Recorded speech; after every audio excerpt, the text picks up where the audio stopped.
Fighters, let's go down. Come this side. Please create way for others. Fitting, Kamo, let's go. Bulelang ba bangwe ba fitting mo.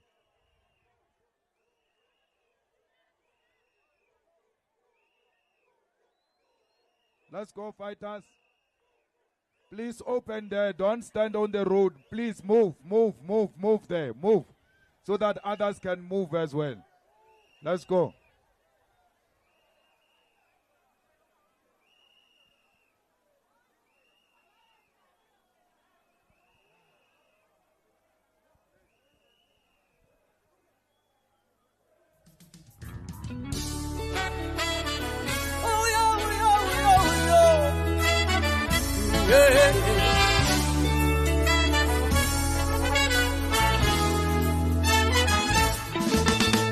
Fighter fikile kweli shumi fighter nditivu magamnande ama fighter fikile kweli shumi fighter nditivu magamnande ama fighter fikile kweli shumi fighter nditivu magamnande ama fighter fikile kweli shumi fighter nditivu magamnande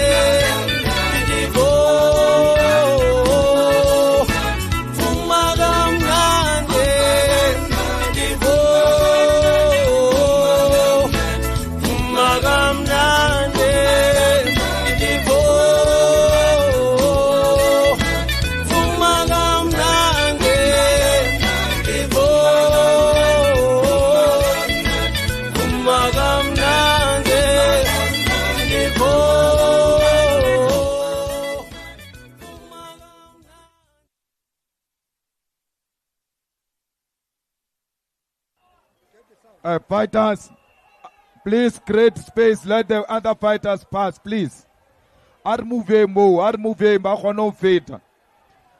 Fighters, on the screen, we are showing the case.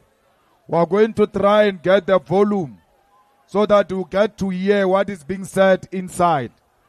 So, let's try and be orderly. Fighters, Baba Archivtele Nkofasi, there is water down there. There is enough water. If you want water, the bathrooms are down there. Everything. So let's move. There is nothing that is going to happen here. Thank you.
vote for yea or nay represents, or it's a mandate that is carried from the electorates.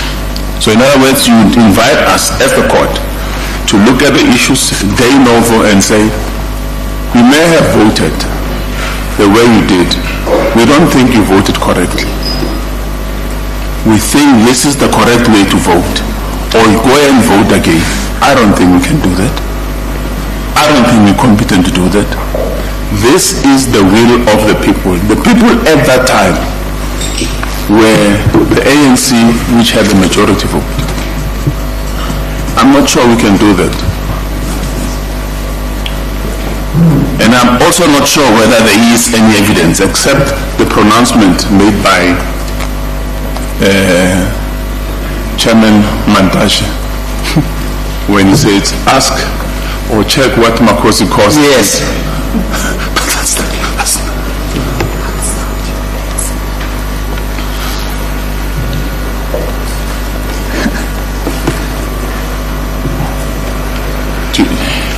Justice Matopo, may I just start with the second argument, the second proposition first, which was about democratic will, and that the court must have some restraint in engaging that where there's an expression of democratic will.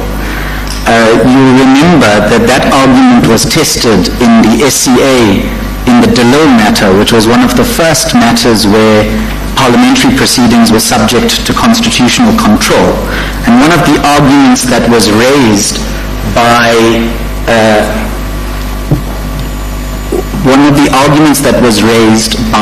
and I speak subject to correction, but by Ms. Delo, was that if she was subjected to disciplinary measures inside the House, that which would have the consequence of her being excluded from participating and sitting as an MP, that would have a political consequence for her voters, because it means they would effectively be unrepresented. And that's the other side to the coin of the way in which you've constructed democratic will for me. And that argument was rejected in terms because the SCA said that even though that consequence may be whatever that consequence is, i.e. that an MP elected by certain voters might not be sitting in the House, that does not change or derogate from the court's obligation to make sure that when Parliament engages whatever it does, be it a disciplinary measure or an internal procedure, that it does so for lawful reasons. So we would say that the response to the political will argument is the lawfulness of the reasons relied upon to take that particular decision.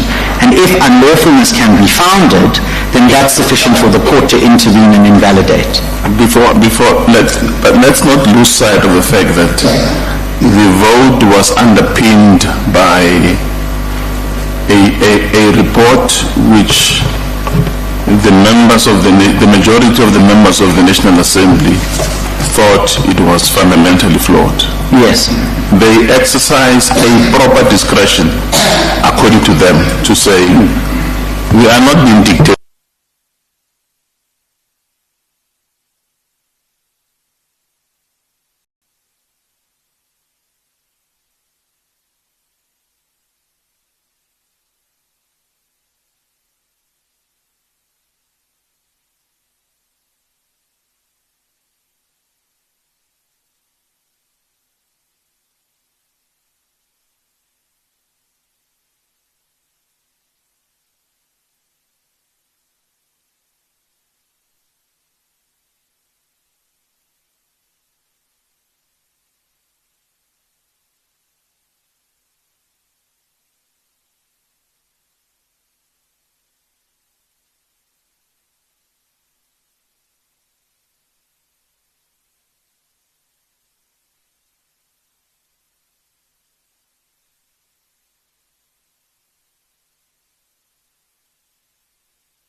No more skipping your daily SPF. Use Hydro Boost SPF.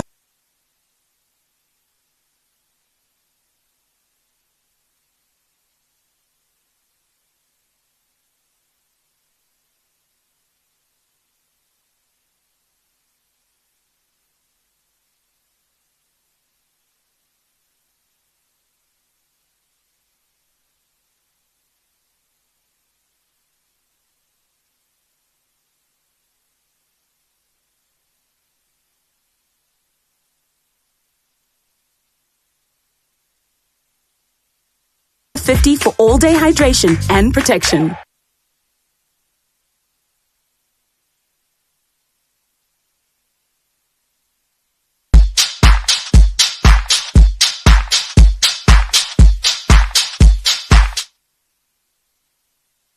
The individual ANC MP says, and I'm not hooking the entire submission on this, I'm just saying here's another indication of the reality of how politics operates in the House, is Ms. T.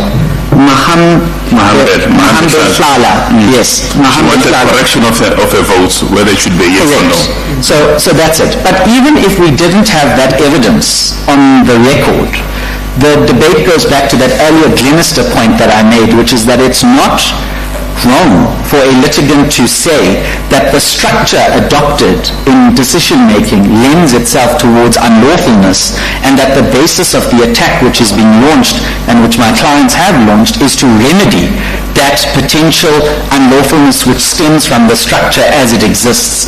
And so we would say, never mind the evidence, there's also the Glenister line of arguments which allows us... Sorry, before we leave this point, doesn't that interchange or reference to Mrs. Mohammed Phala indicates that she looked and realized that her vote was wrongly captured?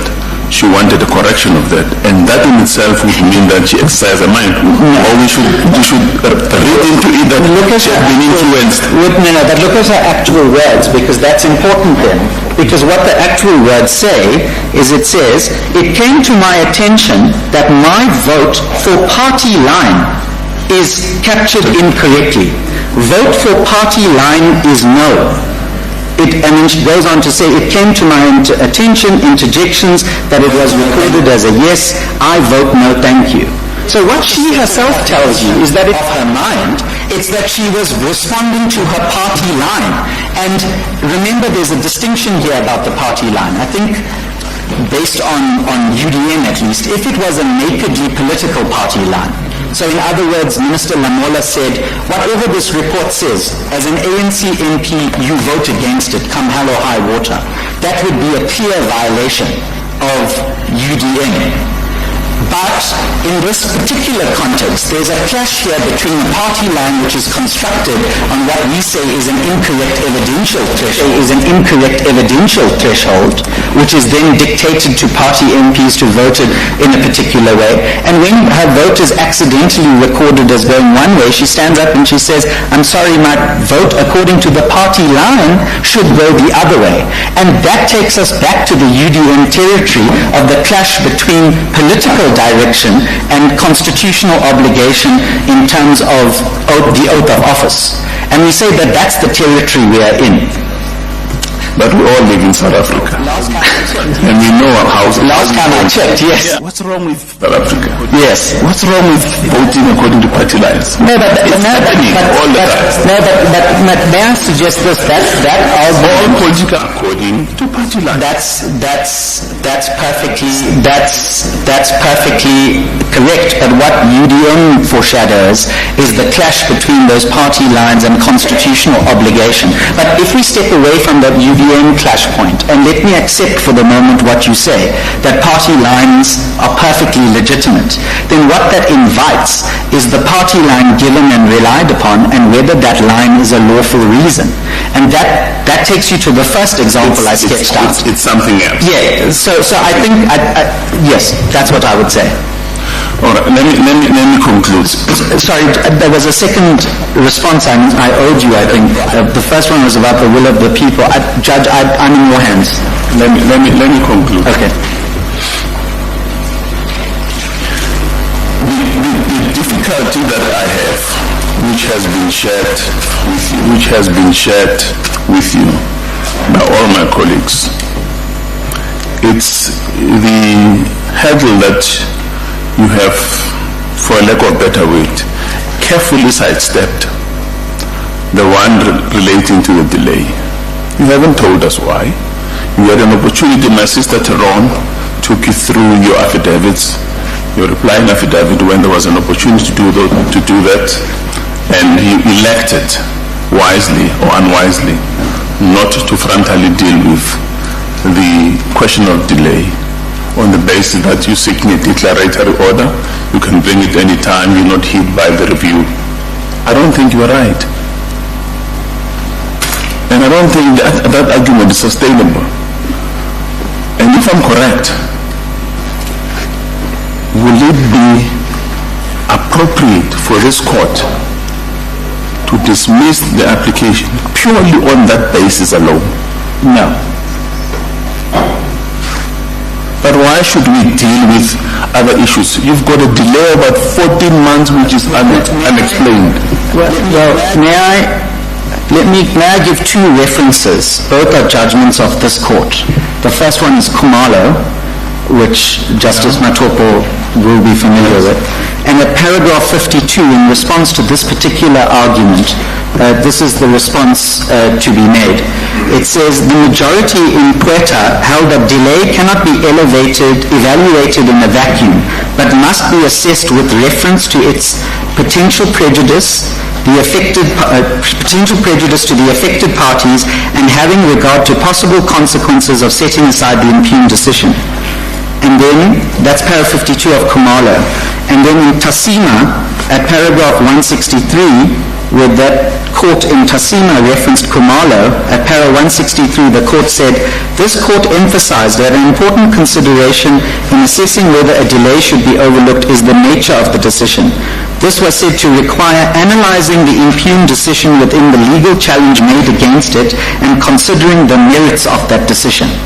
So insofar as delay is an obstacle that stands in my way, so to speak, I am willing to accept that delay may be relevant for the purposes of the remedy that the court ultimately grants. But it is not an ouster to the court to consider the merits, because that is the question of right which is linked to 1721A. And that's the rights issue, the merits of the challenge.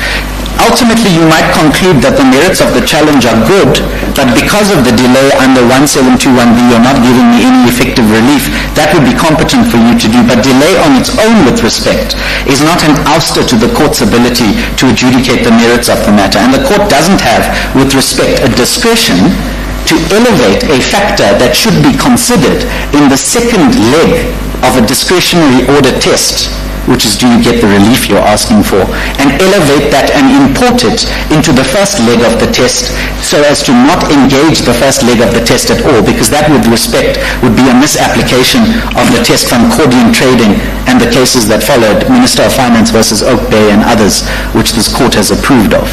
But is that not a bridge too far? No, with due respect, it isn't, because what we also know, for example, in moot matters, where the court considers moot matters, in some instances, even though the relief may be moot, like if you consider the al-Bashir case, for example, after he left the territory of the Republic, any order that was granted by the court could not have been effected against him because he wouldn't have been able to be arrested. But notwithstanding that, the court pronounced upon the meaning of Section 4 of the Implementation Act, and it did so under the interests of justice. So even if, the point is, I suppose, even if delay is as bad as it is, and that's a factor that I can't run away from, it might be that it colors the remedy of the court, ultimately, but not as to the merits of the challenge. So in other words, we have to deal with it to get to the report and find out whether the report is correct or not. Yes.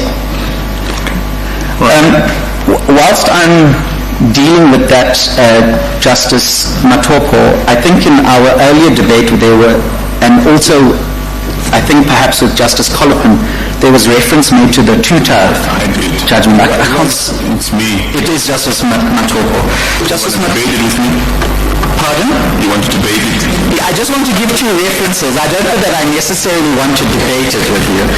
The first one is that I would respectfully submit that you recall what I read out earlier about how the panel construed sufficient evidence and how it used prima facie and sufficient interchangeably. You recall I read that out for the record. It's that para 75 from page 90 of volume 1.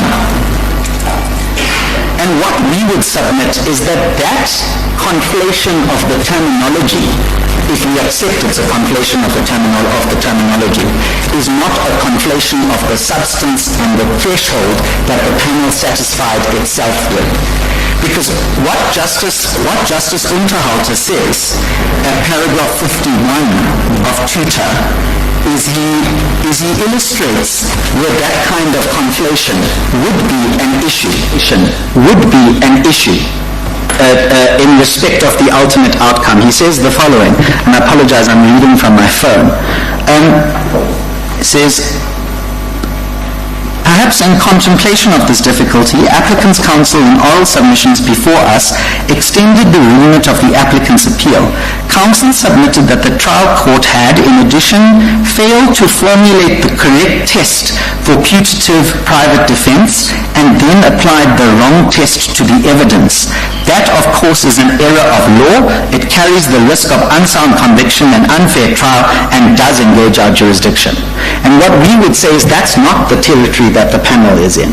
Because in that paragraph 75, even though they subsequently used the phrase prima facie evidence, what they are at pains to say is that their understanding of prima facie evidence is the same as meeting the sufficient evidence threshold.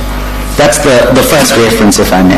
The second reference that I will give in respect of that is paragraph 153 of that judgment, which I understand comes from the minority judgment of Justice Phala. And what that says... What paragraph is that? 153? 153, yes, Justice Matopo. I think it's on internal page 49. 153. What Justice Phala says here is, first, and if I can find it, firstly, there simply cannot be any ambiguity. In the extempore judgment, the test is correctly formulated as subjective. There is the labeling of the test as being objective, which I have sought to demonstrate could have only been a patent error if indeed it was a term used by the judge. This, coupled with the recognition in the first judgment that the words objectively considered may have been benignly intended, must reduce the scope for ambiguity.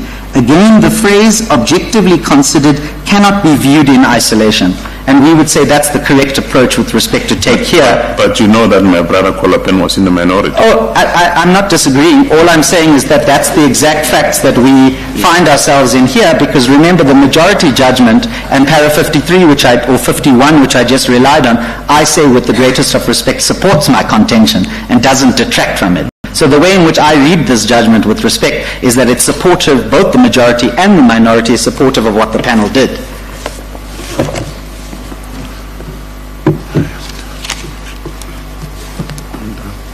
Thank you, Mr. President. Thank you, Justice Matopo.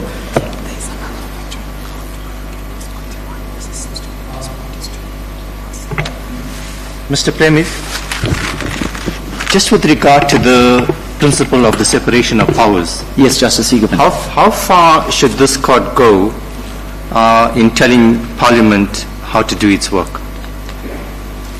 Or can it? It can. That's how constitutional supremacy works. But the point at which the line is drawn, with all due respect, must be determined on a fact-by-fact basis.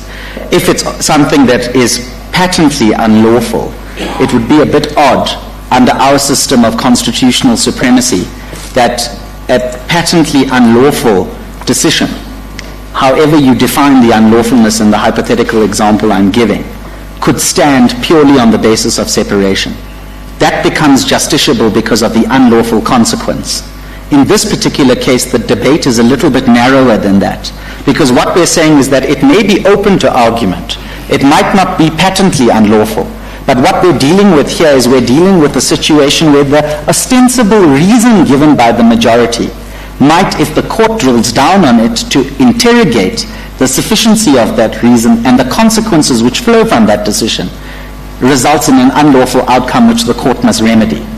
So I can't posit it in a hard and fast rule, but that's the way in which a basic structure of our state works in terms of constitutional supremacy, is that the court does actually have, under its enforcement of the constitution powers, quite invasive powers against another organ of state. And what we're suggesting is we're not asking the court to eliminate Parliament entirely. We're asking the court to preserve Parliament's participation, but where it does so appropriately so as to counteract any potential abuse that arises from the majoritarian nature of our political system, which is what EFF2 tried to do. So that's as far as I can take it with respect, Justice Siegerman. Thank you, Mr. Premier. Chief Justice, there needs to be a little musical chairs so that our learned friend Mr. Katz can come forward. Yeah, I will wait. Do we have your leave to rearrange? Yes. I'm indebted. Thank you, and thank you to the members of the court.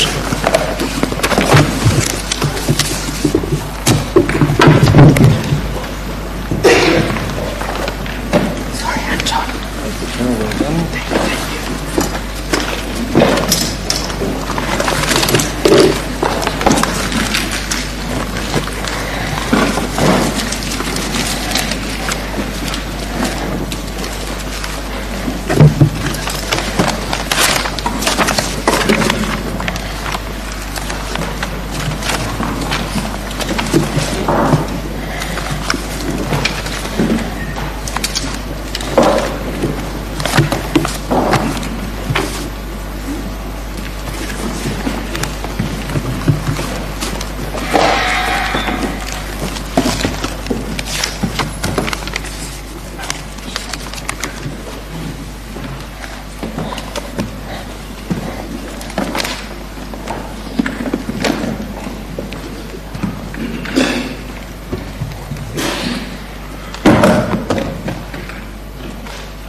Chief Justice, I think the chairs have been rearranged.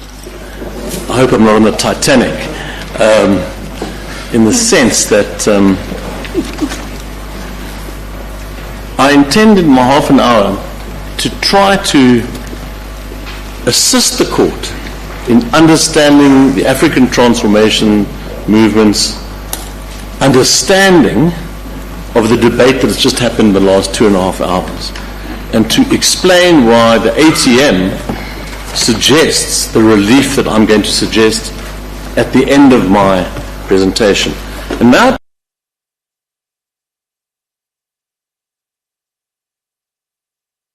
take the court to page 1, where there are a number of prayers that the EFF ask for. There are 8 substantive prayers, and we're going to submit that prayer 1 is the exclusive jurisdiction prayer, and that goes without saying should be granted if the court's of the mind that exclusive jurisdiction is present. We submit that prayer 2 should be granted on the basis of the evidence presented, as well as, importantly, the arguments presented by the President, the Speaker, and the ANC to this court, because that's what I'm going to focus my address on. What are the arguments by the President, the ANC, and the Speaker? And we submit that the relief that is sought by the EFF and by the ATM should be granted on those arguments. Prayer 3 and prayer 4 we do not ask for. We do not think it's necessary if the court gives prayer 2. Prayer 5 is the substitution prayer. We do not submit the case as appropriate. This case is inappropriate for a substitution case. Prayer 6, we submit that 6.1 ought to be granted in perhaps a slightly different form to the way it's currently crafted, but I'll come back to that. Prayer 6.2 is not necessary. Prayer 7 may or may not be necessary, but it's probably not, but we'll come to that. So the court will understand that the ATM submits that 1, the rule is bad. And once that's the case, if we are right, that the rule doesn't give effect to EFF2, read with Section 89 of the Constitution, there are a number of consequences. The first consequence is that the applicants, that both the EFF and the ATM, are entitled to a declaratory order that the rule is unconstitutional as a matter of law. The second consequence is that when the National Assembly voted in terms of the rule to let's call it strike down the report or avoid the report, whatever words one might use, it then acted unlawfully because it was acting in terms of an unlawful rule. So that's the primary argument that we make. The rule is bad. We don't submit in the alternative that the resolution was bad, but we submit that the resolution was bad on the basis of that which the President and the ANC, not the Speaker, on that which the President and the ANC tell this court about how that vote took place. So the ANC, if I may just jump to their heads, they tell the court what was going on here. And they say, in their heads of argument, the easiest place to find it, in paragraphs 4 and 5, they explain in paragraph 4 the correct facts. And let me just start in